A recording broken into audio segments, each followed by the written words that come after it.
Olá, queridos, bem-vindo de novo à Bíblia Todo Dia. Hoje, a carta do apóstolo Paulo a Tito. E uma coisa muito interessante que eu quero começar descrevendo para você é aquilo que diz no capítulo número 1, verso número 1.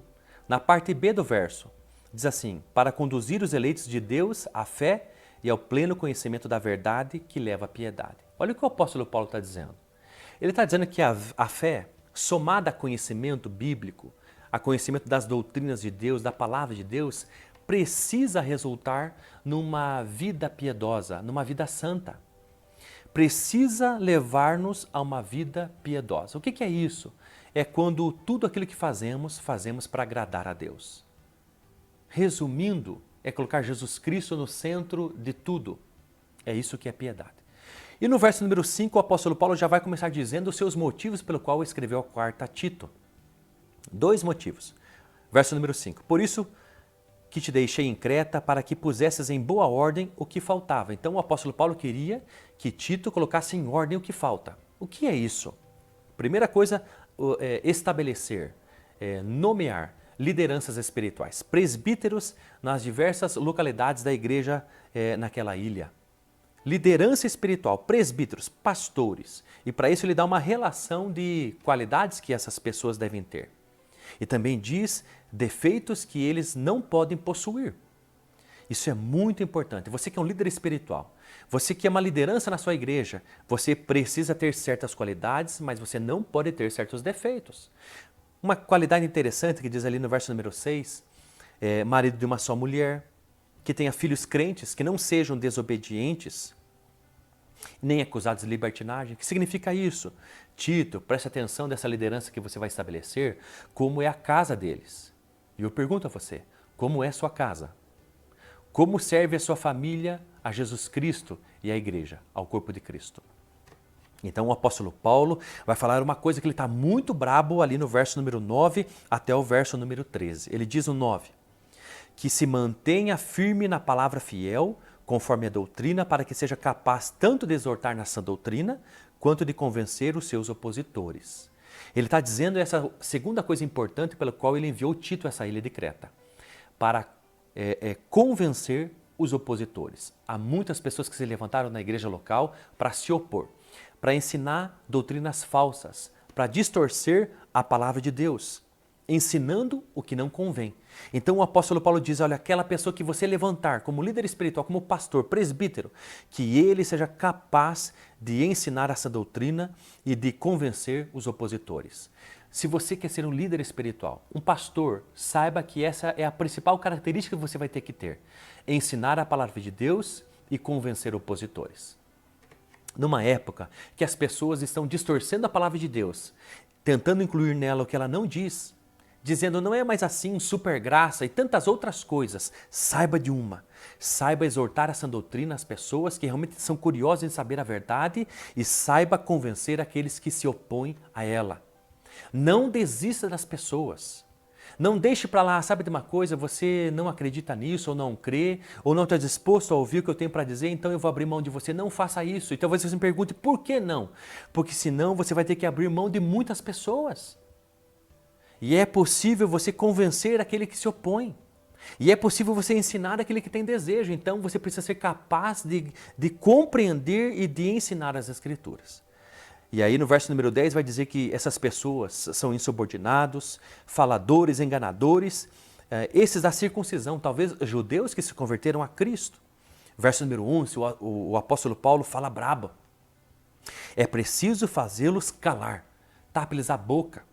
Olha que interessante, porque essas pessoas são motivadas, pregam o evangelho, distorcem as verdades, mas são motivados por ganância, transtornam casas inteiras, ensinando o que não convém. O apóstolo Paulo vai falar sobre um dos profetas que mora na ilha, morador dos cretenses, habitante. Ele vai dizer o que esse homem de lá diz sobre os próprios cretenses. Olha, esses cretenses são sempre mentirosos, briguentos, comilões e preguiçosos. Características desse povo, diz o verso número 12, como eles são. Olha para onde o apóstolo Paulo mandou Tito. Olha para o lugar, para a região, para o país, para a ilha que o apóstolo Paulo e que Tito foi para pregar o evangelho e colocar em ordem aquilo que faltava. Você tem reclamado de onde Deus tem colocado você? Não reclame. mas missão dada que seja missão cumprida. Que você possa perceber que muitos outros também foram como você enviados e também às vezes em campos hostis. Prega o evangelho, cumpre a tua missão, o teu chamado e você vai comer do fruto de tudo isso. No final do capítulo número 1, o apóstolo Paulo vai dizer: tudo é puro para os puros, mas para os corrompidos e incrédulos nada é puro. Pelo contrário, tanto a mente, aquilo que eles creem, como a consciência, aquilo que eles são capazes de fazer, eles são contaminados. E para você, tudo é puro? Para os puros, tudo é puro. Para os impuros, tudo é impuro. Então, quando alguém conversa, conta uma história, diz uma frase, uma palavra, o que você pensa? Em malícia? Em imoralidade? Por que isso é importante? Porque para os puros tudo é puro. Quando alguém te conta uma história, uma verdade, uma situação, um caos, um fato que aconteceu, para você, o que você pensa? Você desconfia? Não é assim não? Não acredito? Ou você acredita? Porque tudo é puro para os puros. E no verso número 16, o último versículo do capítulo número 1, vai falar sobre a necessidade de boas obras. Tais pessoas que distorcem a palavra de Deus, que ensinam o que não convém, dizem que conhecem a Deus com sua boca, mas com suas obras provam que o detestam. Como é você? O seu testemunho, como é? No capítulo número 2, o apóstolo Paulo então vai dizer que há necessidade de uma harmonia entre essa doutrina e o viver cristão.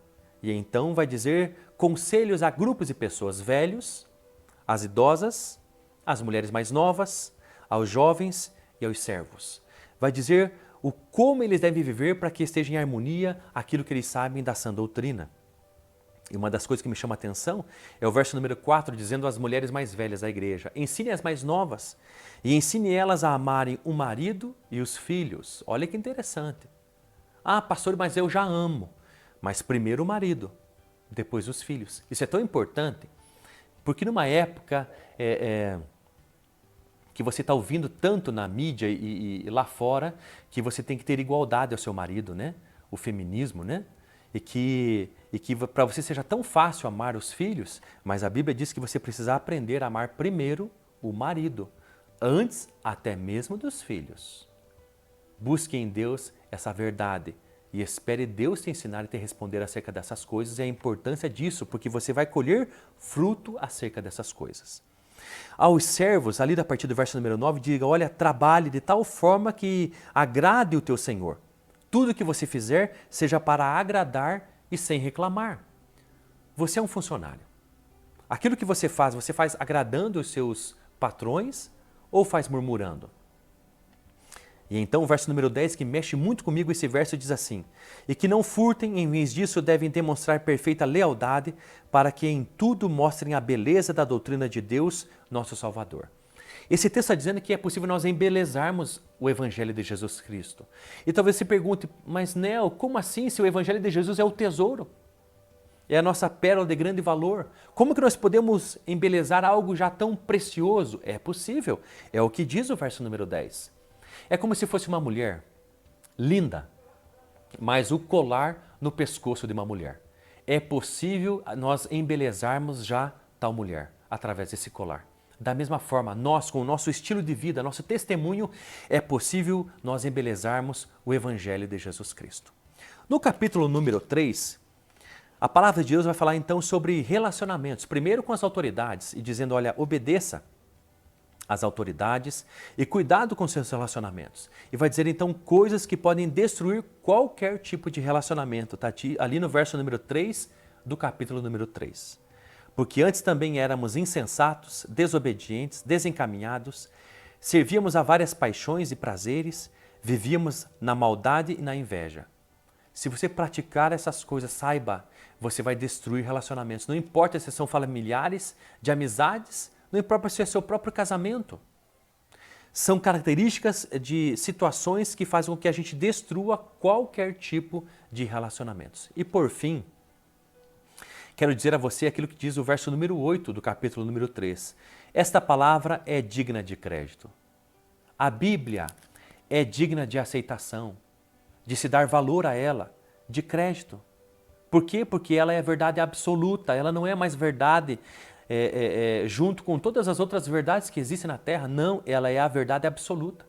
E quero que proclames com firmeza, proclame, fale da palavra de Deus aonde você estiver, para que com os que creem em Deus procurem aplicar-se às boas obras.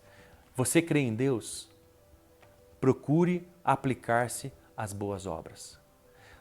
Procure harmonizar aquilo que você conhece de Deus através das Escrituras com a forma que você vive.